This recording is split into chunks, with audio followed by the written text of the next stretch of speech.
各位早晨，今日係5月17號，禮拜三，我係大華繼險策略師李慧嫻。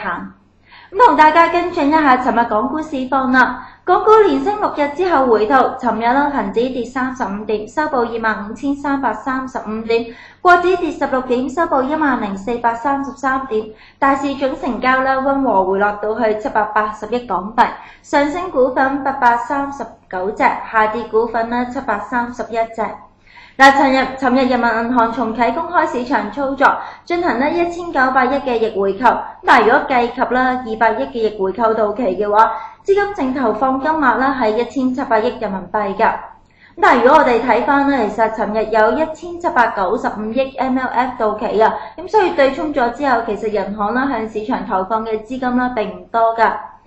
我哋之前一直都提過啦，喺金融監管風暴底下啦，銀行只會有限度咁樣去釋放流動性，再加上咧企業需要喺5月份繳付財稅，咁所以整體嘅資金層面咧其實都仍然係比較利淡㗎，將會限制住 A 股短期嘅反彈力度。投資者咧需要觀望啦，就係金融監管風暴過去之後，咁整體流動性可能先至會回復翻比較寬鬆嘅情況。展望翻 MSCI 將會喺下個月中公佈會唔會將 A 股納入新興市場指數，市場就估計啦機會率會超過60%，可能會成為 A 股回升嘅催化劑㗎。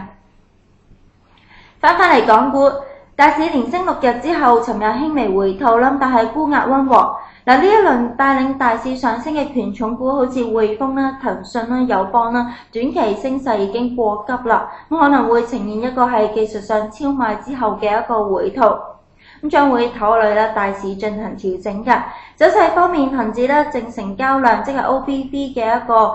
走勢指標咧，其實溫和下跌，反映上升動力已經開始放緩啦。留意騰訊將會喺今日公佈首季業績，倘若只不過係符合預期嘅話，有機會出現獲利回吐嘅情況，拖累大市調整㗎。